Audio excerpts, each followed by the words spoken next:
Hello, everyone, and welcome to Theology at Night.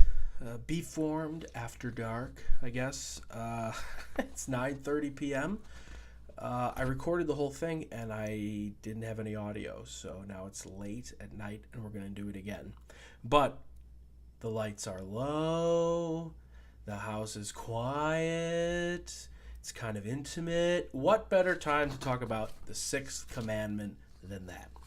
I'm Father Ryan, a parochial vicar at Visitation in Elmhurst, and it's great to be back with you today, indeed, as we talk about the sixth commandment: Thou shalt not commit adultery. Everybody's favorite commandment in a way, and everybody's least favorite commandment in a way. Why would it be anybody's favorite commandment? Well, I don't know. One reason could be that this commandment in particular, it touches a part of our lives that is very deep. It touches sexuality, and it touches not just sexuality per se, but also the root of human desire, right? Jesus makes the explicit connection in the Sermon on the Mount between committing adultery and our hearts, right? He says, "Thou shalt not commit adultery, but I say to you," even if you lust after somebody, you've already committed adultery with them in your heart. And so the importance of the heart, the importance of the interior life, and its role in how life outside of us plays out, basically.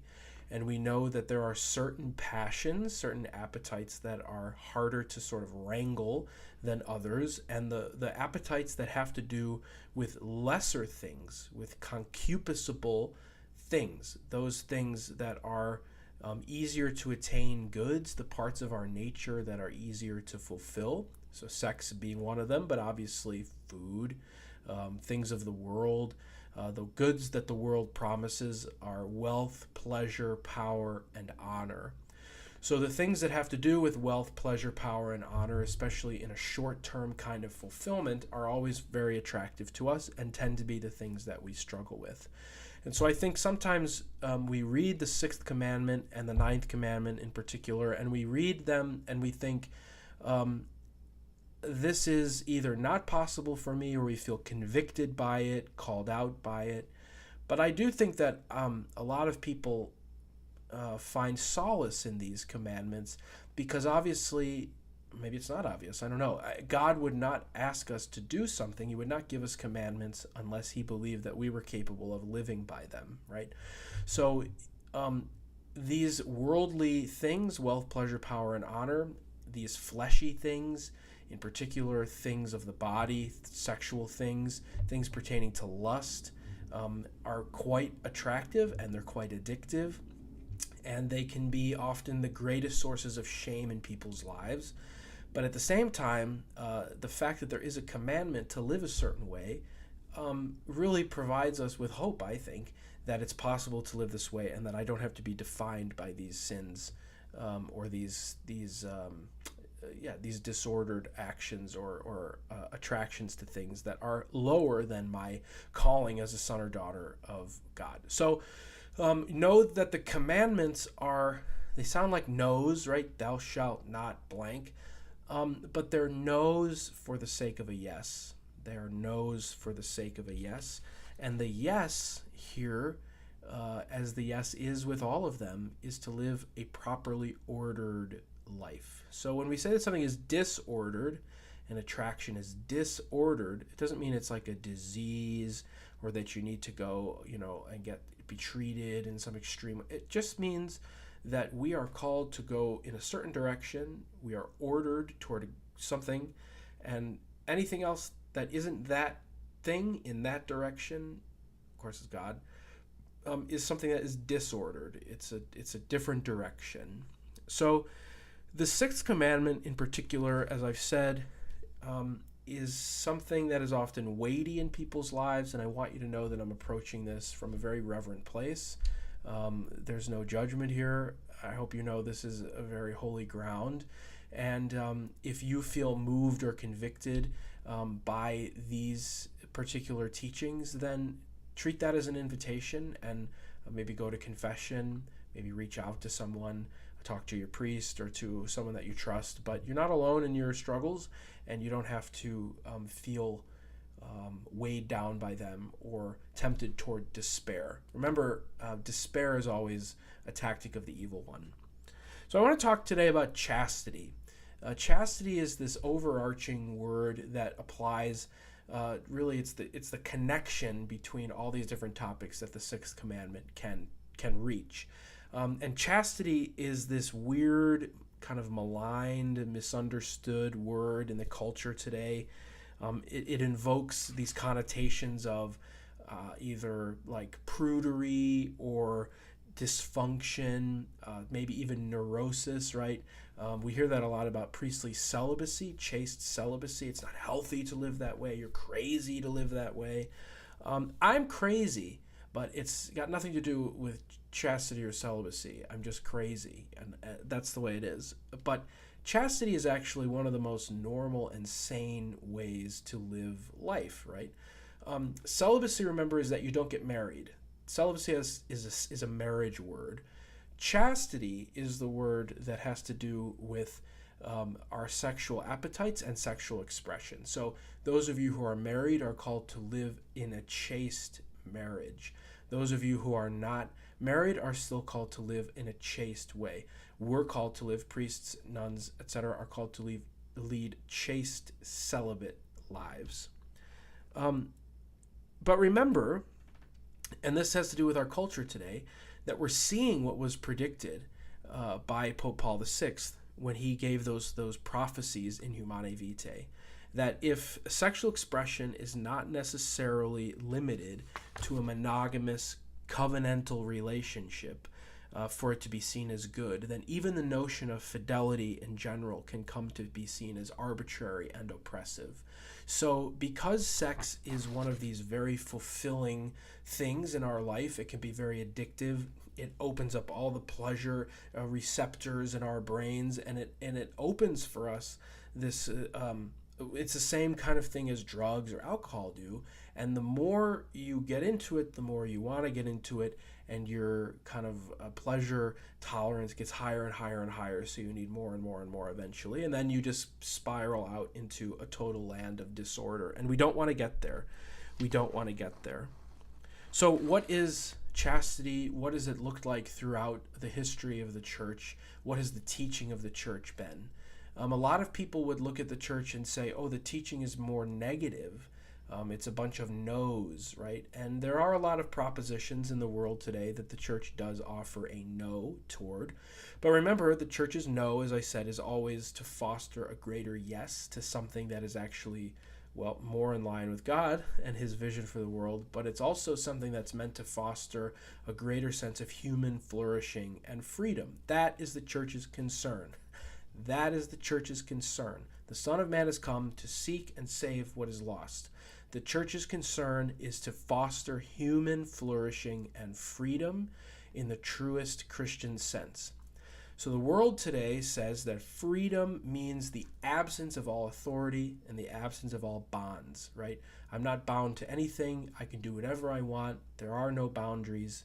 But that's not what freedom is, right? Freedom is the ability to be myself within reality, to live according to the way the world actually is and the way that I am within the world. And there are things that do correspond to my deepest longings and desires, and there are things that do not correspond to my deepest longings and desires. And when you talk to people, especially young people today who have been caught up in the sort of hookup culture and come out of it, a lot of times what they say is, yes, maybe what I was doing was fun, but at the same time, it's not what it didn't fulfill me.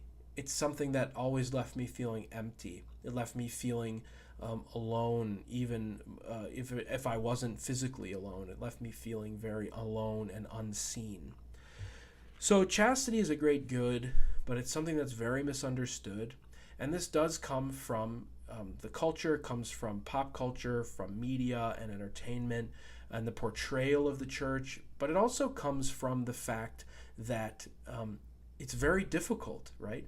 And especially when you have the failings of people in the church along these lines, it becomes a lot less well, it becomes not just less attractive, but it becomes less believable that a way of life like this is even possible. So we're all called to live a certain way, and we have to make sure we're living it. And not that we're always going to live it perfectly. We want to believe in God's mercy for us, but to understand that if we are faithful Christians, then we are called to a higher standard, especially in this regard. So I mentioned earlier that chastity is connected to that teaching on concupiscence. Concupiscence is that result of original sin, which we could call an inclination toward sin, a kind of affinity for sin, an attraction towards sin. And we know that concupiscence is not wiped away at baptism, but instead it kind of lives there, because concupiscence can be good in a way. The concupiscible appetite can be good because we want to have an appetite for some of the things of the world, but we don't want to overdo it. But chastity and concupiscence are attached to each other. Remember that the more intense a desire for a thing of the world in particular, the greater the possible disorder. And because of its intensity, sexual desire is profoundly affected by this. In other words, when sex goes wrong, it goes really, really wrong. Because it can cast down so quickly the human mind and heart from the heights of rationality and holiness that we are called to occupy. So think of the life of St. Augustine, right? St. Augustine is this like child prodigy. He's so smart. He's well respected. He comes from a Catholic mom, of course, St. Monica, and his father's a pagan, Patricius. And he goes through this whole conversion experience after living a life of like complete and utter debauchery. He has a concubine.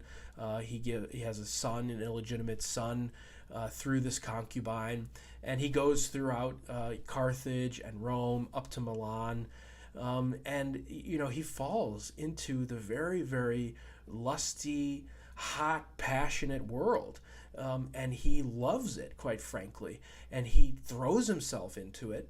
But little by little, he realizes this is not making me happy. This is not fulfilling me, right? And he eventually has his great conversion through the help of St. Ambrose. He's baptized.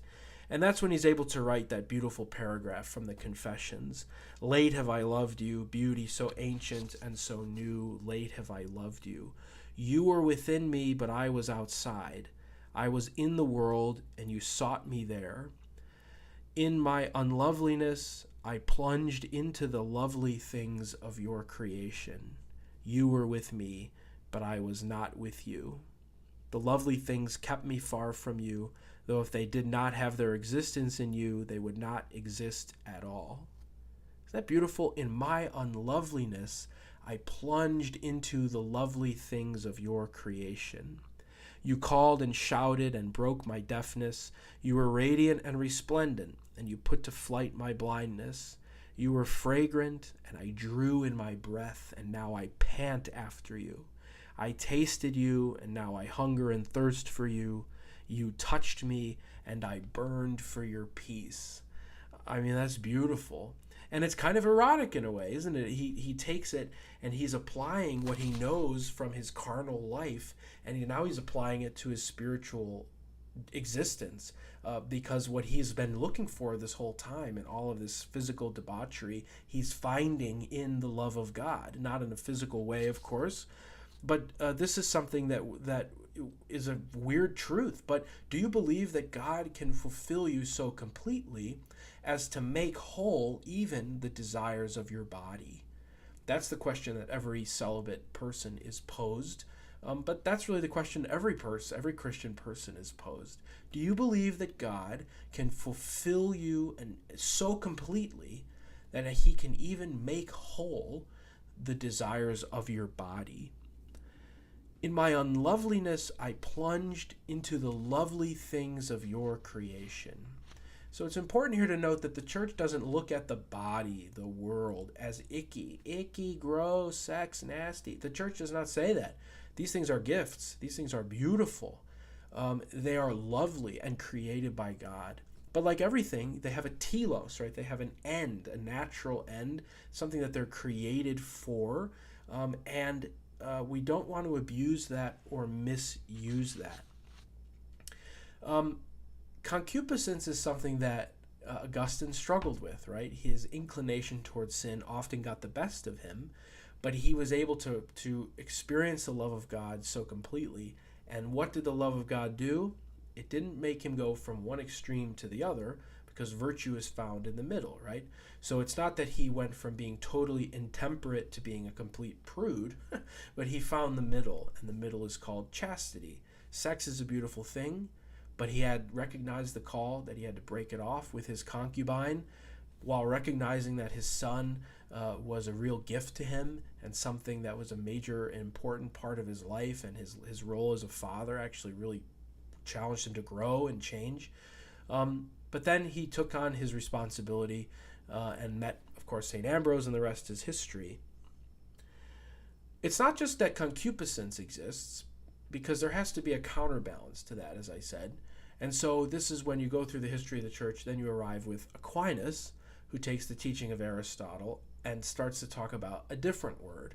And the word is virtue, right? So chastity is not some abstract command, be chaste. Chastity is a virtue. And a virtue, as we know, is a habit, and it has to be cultivated over time. Remember that for St. Thomas, a virtue denotes a certain perfection of a power. So chastity is not, no. Chastity is a perfection of a certain power. In this case, we're talking about the sexual power, right? And that's more than the physical act, right? Your sexuality is so much more a part of you than just the actions of your body. But we want to act in a way so that our chastity can be morally excellent. Remember that with virtue, it's not possible to be badly chaste. It's just possible to be unchaste, right? It's not possible to be badly just or badly courageous, because then it's not a virtue. It has to be excellent. If it's badly just, it's unjust, right? Okay. So Aquinas adopts Augustine's definition of a virtue. Are you ready? A virtue is a good quality of the mind by which we live righteously and of which no one can make bad use. It's a good quality of the mind by which we live righteously, of which no one can make bad use. So, chastity chastises concupiscence. You have this inclination towards sin, and you want to follow it, and maybe all the signs are there, and you're really into it, and you want to go follow it, and then here comes the virtue of chastity that says, no, stop that. Don't go down that road, because you are not totally you when you go down that road. You're not who you want to become when you go down that road. So chastity does not eliminate passions. It doesn't pretend that your passions don't exist. We don't ever want to suppress our passions, but it moderates them, and it helps us to remain in control of ourselves and of our passions. Thomas asserts that sexual pleasure isn't bad, and that even some evil actions can be legitimately pleasurable in themselves. And therein lies a major difficulty of sexual desire and pleasure. Even St. Thomas Aquinas is willing to admit that just because an action is evil doesn't mean that it isn't pleasurable in itself. And that's a big source of the difficulty, right? If sin was, if sinful actions were not good, then, or weren't pleasurable, then of course we wouldn't be attracted to them, right? And sometimes the right thing to do is actually not attractive.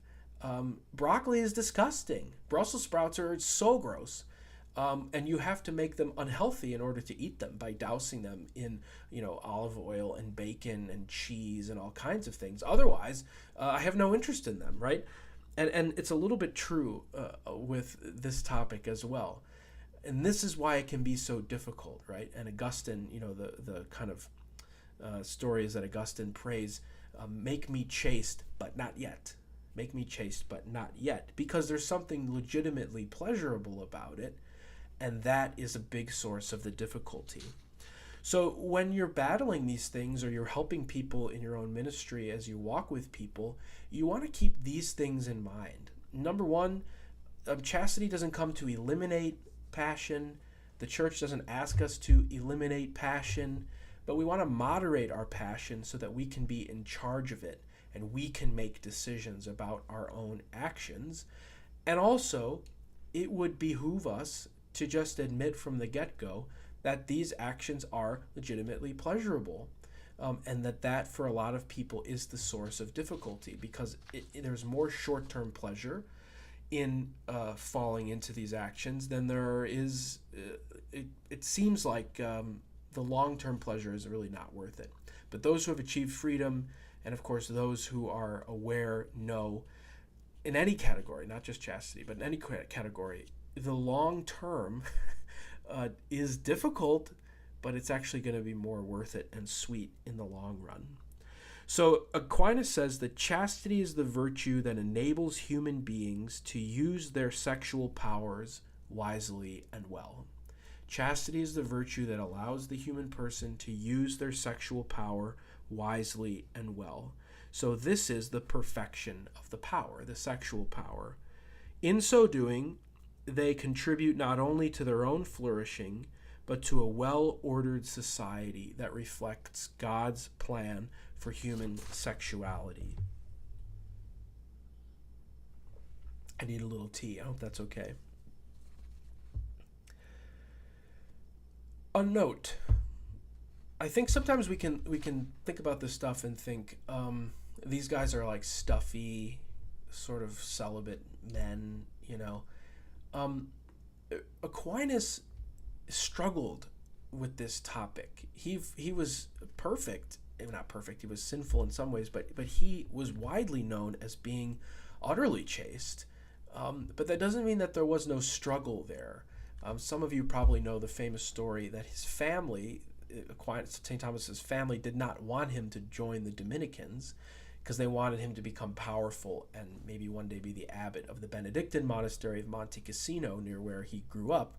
And so to dissuade him from entering the Dominicans, they tried to tempt him, and they locked him in a tower, and they sent in a woman of the night, shall we say, a prostitute, into his little chamber up there, and to seduce him, basically. And he chased her out of there with a fireplace poker, and, get out of here, because he was totally committed to the Lord.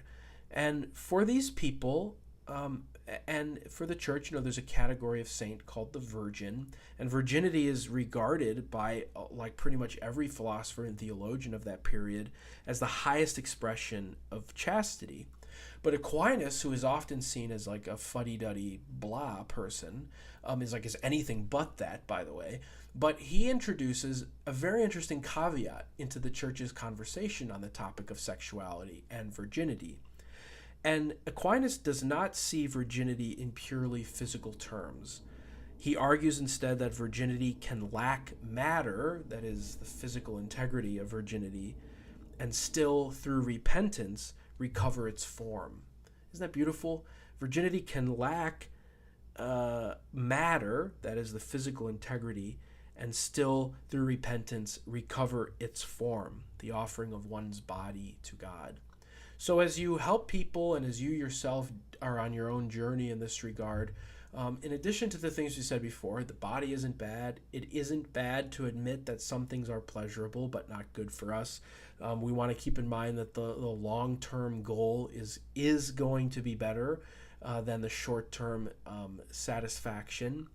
But also, you are not stuck in your sin, right? The Oh Hellos is a great band that I love. And they have a song called I Have Made Mistakes. And in that song they say, you are not alone in the dark with your demons. Isn't that beautiful? You are not alone in the dark with your demons. You are not stuck in your sin. And even people that we regard as being maybe, Aquinas is this very smart, it can seem inaccessible theological figure who himself was relatively ordered and integrated in this regard. is still able to intuit this beautiful fact of God's mercy, that through repentance you can be restored to a form of what you had before. And we want to avoid vice at all costs, right? We want to avoid this. And the way that we avoid falling into viciousness or vice in this regard, in any regard really, is through what we call integration. We want to achieve integration of our human nature and our sexual appetites into a larger framework and vision of virtue. Sex is a good thing. Chastity enables the person's sexual powers to be exercised intelligently and freely in accord with the goods of human nature. And sexual union expresses a unique form of friendship within marriage. So remember that the deepest form of love between married people is not sex. So many people think that sex is like the end-all be-all of the human experience, and it's not. Friendship is. And in fact, marriages that are not built on friendship, even if they are very kind of sexually healthy, are not going to last very long, because the deepest form of human connection is not sexual intimacy, but the intimacy that is born between friends. And friendship is the exchange of persons in this beautiful way. That's what Jesus did, right? I don't call you slaves, I call you friends. And I have given you my commandments as my friends. Remember that love, though, is the primary end of the marital act. This is from the personalists like Hillenbrand and John Paul II. And we want to remember that in the context of marriage, sex is a form of bodily self-donation. So this is like essentially the big reason why the church teaches what she does about sex outside of marriage. So I think we've talked before, maybe we have, I don't know. I think it's come up before, though. The concept of certain things are for certain things, right? And so the example that I always use is, if you saw me at McDonald's with my chalice from Mass, and I was standing at the Coke machine filling it up, and you saw me doing that, there would be a part of you, probably the first thing to pop into your mind is, oh, Father Ryan's here. And the second thing that would pop into your mind would be, that's not what that cup is for. That cup is for something. And I could say, what do you mean? It's a cup, platonically speaking, right? It's got the form of a cup. So what's the difference between a large cup from McDonald's and this cup? And, you would say, but that's just, the cup is for something else. So sex is for something. And it's a unique expression of bodily self-donation within marriage. So it's something that's reserved toward a covenantal relationship. Why? Because sex outside of marriage is one person giving to the other something that they have no claim on, and it's taking from someone else something they have no right to receive.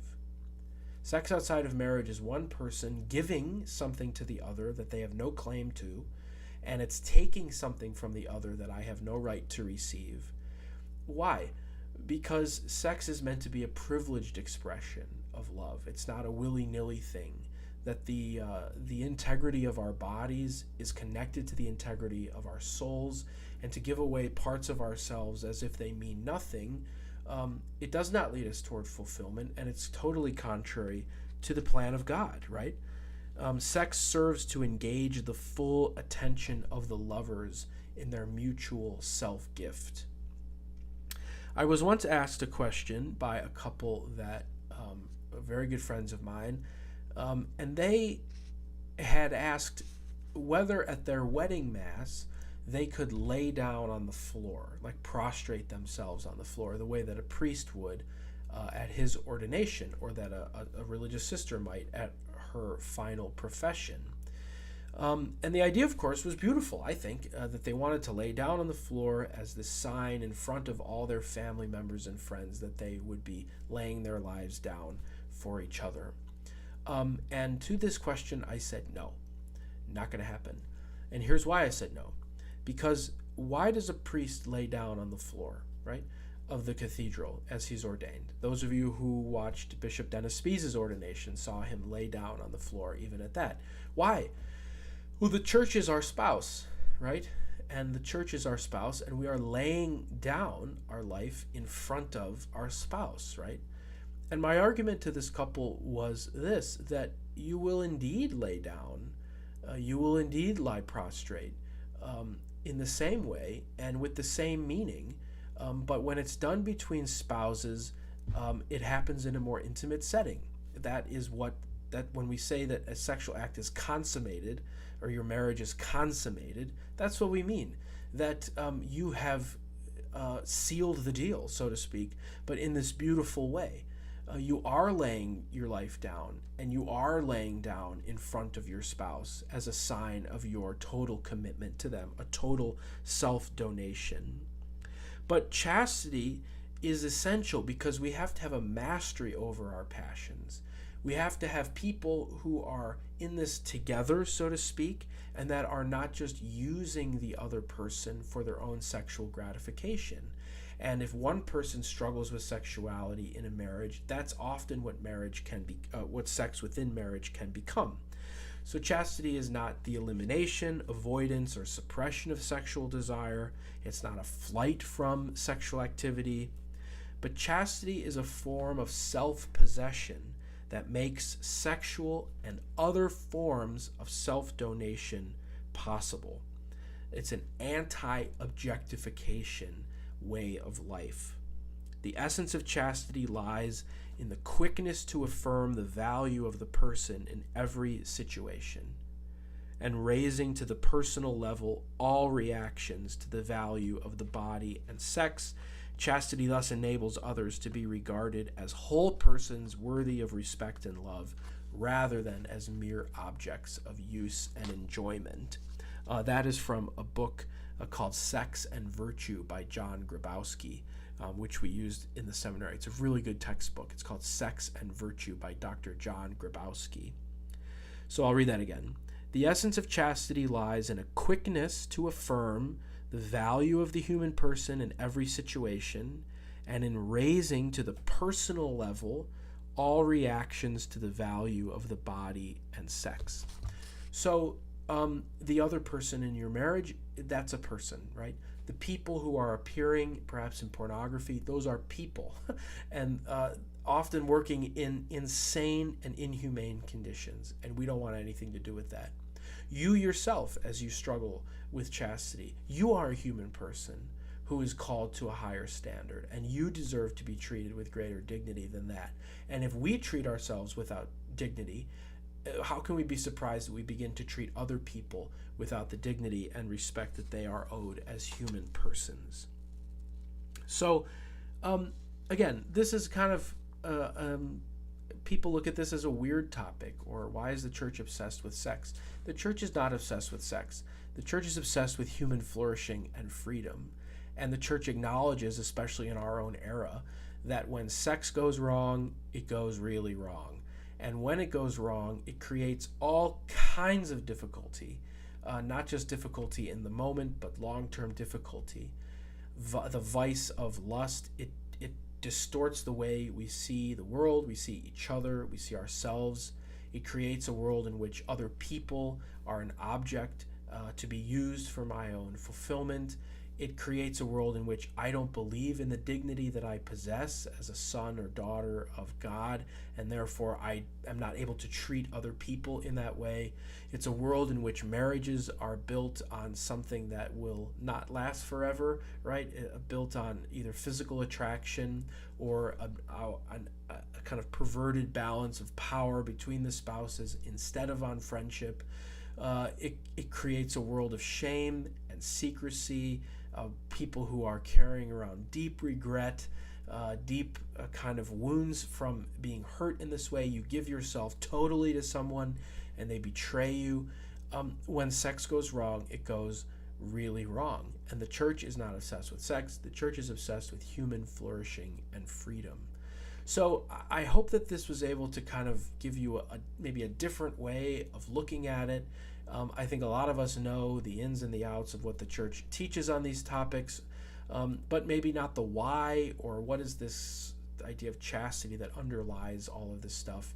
And we want to make sure that when we teach people, or as people, hear that we're maybe engaged in our own conversion, that as we talk to them, we're able to present a compelling vision.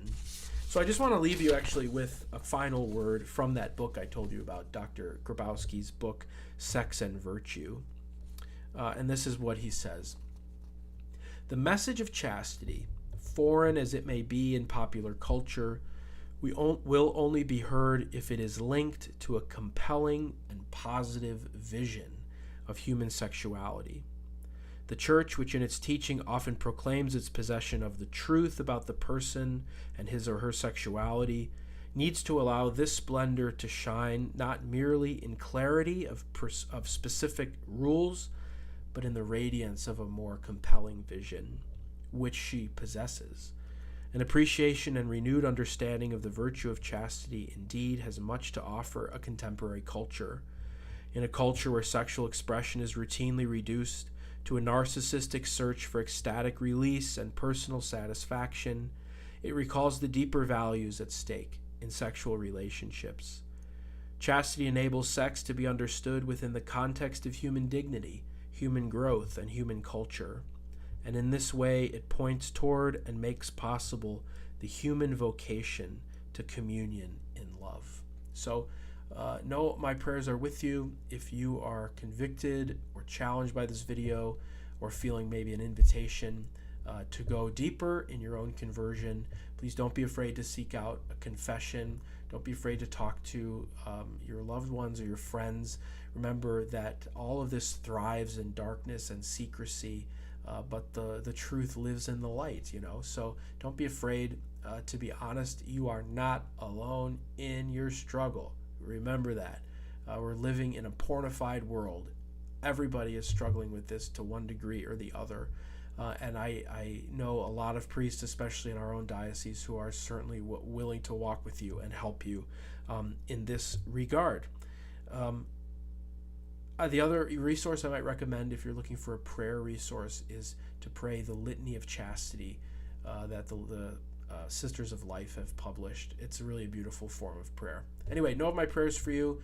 Go and be with Our Lady who wants to help you with this. She will lead you to Jesus, but she herself was perfect in her chastity, and she wants to help you. So pray to Our Lady. Pray the Hail Mary or the Memorare or the simple prayer in the moment of temptation. Hail Mary, full of grace, kick the devil in the face.